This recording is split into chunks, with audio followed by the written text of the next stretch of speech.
Hi guys, I'm very happy because you're watching my video. If you like my video, please subscribe for further videos. సంగీత ప్రపంచంలో అడుగుపెట్టి భారతీయ సినిమాని Oscar మీదుగా అంతర్జాతీయ స్థాయికి తీసుకెళ్లిన ఆయనే ఏఆర్ రెహమాన్. నాకు తెలిసి ఇండియన్ మ్యూజిక్ డైరెక్టర్స్ లో ఈయనకున్నంత ఫ్యాన్స్ ఇంకెవరికి ఉండరేమో.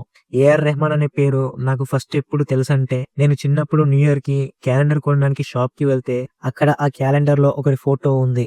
ఆ ఫోటో ఉన్న క్యాలెండర్ ని షాప్ అతను నాకు ఇచ్చాడు. ఇంటికెళ్లి ఆ క్యాలెండర్ ని వాల్ కి పెట్టి పేరు చదివా. ఆ పేరే ఏఆర్ రెహమాన్. ఆ ఏజ్ లో నాకు మూవీ డైరెక్టర్స్ అన్న, మ్యూజిక్ డైరెక్టర్స్ అన్న పెద్దగా తెలియదు. ఏఆర్ రెహమాన్ అంటే నాకు ఫస్ట్ గుర్తొచ్చే సాంగ్ ప్రేమికుల రోజు సినిమాలోని వాలు కన్వదాన సాంగ్. అప్పట్లో ఆ మూవీ అండ్ సాంగ్స్ హాస్టల్లో ఎక్కువగా ప్లే చేసేవారు. సో అలా నాకు ఏఆర్ రెహమాన్ గురించి తెలిసింది. ఇప్పుడు ఏఆర్ రెహమాన్ గారి బయోగ్రఫీ గురించి మాట్లాడుకుందాం. ఏఆర్ రెహమాన్ గారు 1967 జనవరి 6వ తేదీన జన్మించాడు. ఇప్పుడు ఆయనకి 58 ఏళ్లు. ఏఆర్ రెహమాన్ అసలు పేరు దిలీప్ కుమార్. మ్యూజిక్ డైరెక్టర్ కాకముందు వరకు ఇదే పేరుండేది. ఆ తర్వాత పేరును మార్చుకున్నారు. ఆయన తండ్రి పేరు ఆర్కే శేఖర్, తల్లి పేరు కస్తూరి. శేఖర్ ఒక మ్యూజిక్ డైరెక్టర్. టెంపుల్స్ లో భజన పాటలు పాడేవాడు. రెహమాన్ కు ఒక అక్క, 2 చెల్లెళ్ళు. 4 ఏళ్ల వయసు నుంచి తండ్రి దగ్గర పియానో వాయించడం నేర్చుకున్నాడు. 9 ఇయర్స్ ఉండగానే తండ్రి చనిపోయాడు. దాంతో మ్యూజిక్ ఇన్స్ట్రుమెంట్స్ ని రెంట్కి ఇస్తూ ఫ్యామిలీని పోషించేది వాళ్ళ అమ్మ. తల్లి, 3 అక్క చెల్లెళ్ళు, పేదరికం.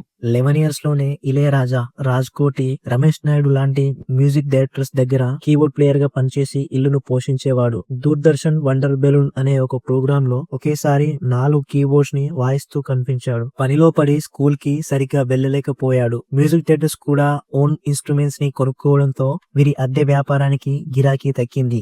దాంతో వాళ్ళమ్మ కూడా చదువు మాన్పించి మ్యూజిక్ మీదనే దృష్టి పెట్టమంది. ఆ తర్వాత రాక్ బ్యాండ్ లో పనిచేసి 1985లో రూట్స్ అనే రాక్ బ్యాండ్ ని ఏర్పాటు చేసుకుని వేణుగోపాల్, శివమణి లాంటి వాళ్ళతో షోలు నిర్వహించేవాడు. ఒక పక్క షోలు నిర్వహిస్తూనే ఇంకో పక్క పెద్ద పెద్ద మ్యూజిక్ డైరెక్టర్స్ దగ్గర కీబోర్డ్ ప్లేయర్ గా పనిచేసేవాడు. అలా ఉన్న రోజుల్లో ఒక నిర్మాత రెహమాన్ దగ్గరికి వచ్చి ఒక జింగిల్ చేసి పెట్టమని, అందులో కూడా బాగా డబ్బులు వస్తాయని చెప్పాడట.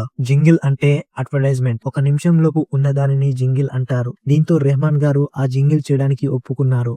ఆ జింగిల్ సక్సెస్ కావడంతో లక్షలు తీసుకునే స్థాయికి వెళ్ళాడు. ఆ తర్వాత డైరెక్టర్ మణిరత్నం గారు కూడా జింగిల్ కోసం రెహమాన్ దగ్గరికి వచ్చేవారు. అయితే మణిరత్నం గారు ఒక పక్క ఈసారి ఇళయరాజా గారిని కాదని కొత్త మ్యూజిక్ డైరెక్టర్ ని పెట్టుకుందామని అనుకున్నాడు. అప్పుడు కొంతమంది రెహమాన్ ని మణిరత్నం గారికి రికమెండ్ చేశారు. దాంతో మణిరత్నం గారు రెహమాన్ ని కొన్ని ట్యూన్స్ ని రెడీ చేయమన్నాడు. రెడీ చేసిన తర్వాత వచ్చి ట్యూన్స్ విని ఏం చెప్పకుండా వెళ్లిపోయాడట.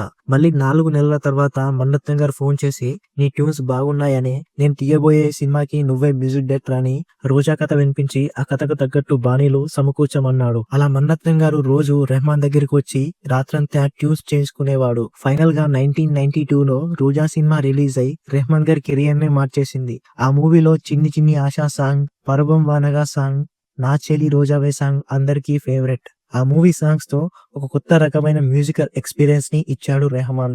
1 ఇయర్ బ్యాక్ వచ్చిన యానిమల్ మూవీలో రోజా సినిమాలోని చిన్ని చిన్ని ఆశ అనే సాంగ్ మ్యూజిక్ ని హీరో ఎంట్రీకి, నా చెలి రోజావే అనే సాంగ్ మ్యూజిక్ ని హీరోయిన్ ఎంట్రీకి యూజ్ చేసుకున్నాడు సందీప్ రెడ్డివంగ.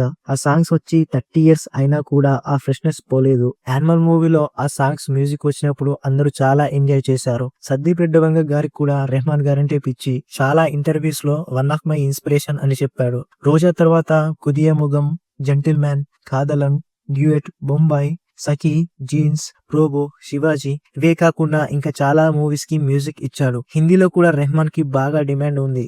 రంగీలా, తాల్, లగాన్, గురు, గజని ఇంకా చాలా మూవీస్ కి మ్యూజిక్ చేసి కింగ్ ఆఫ్ ఇండియన్ మ్యూజిక్ గా అయిపోయాడు. తమిళ్లో బిగ్ డైరెక్టర్స్ అయిన శంకర్ అండ్ మణిరత్నం గారి ఆల్మోస్ట్ అన్ని మూవీస్ కి ఏఆర్ రెహమాన్ మ్యూజిక్ డైరెక్టర్. ఇండియాలో ప్రతి మ్యూజిక్ డైరెక్టర్ రెహమాన్ ని చూసి ఇన్స్పైర్ అయిన వాళ్ళే. చాలా మంది ఇళయరాజా గారి తర్వాత అలాంటి మ్యూజిక్ డైరెక్టర్ రాలేడనుకున్నారు. కానీ రెహమాన్ ఆ ప్లేస్ ని రిప్లేస్ చేశాడు.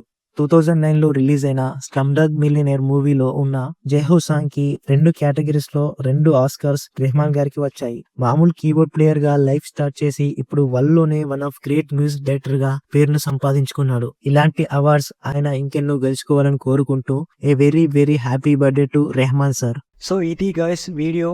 నెక్స్ట్ వీడియోలో మళ్ళీ కలుద్దాం. ఒకవేళ మన ఛానల్ని ఎవరైనా సబ్స్క్రైబ్ చేయకపోతే ఇప్పుడే సబ్స్క్రైబ్ చేయండి.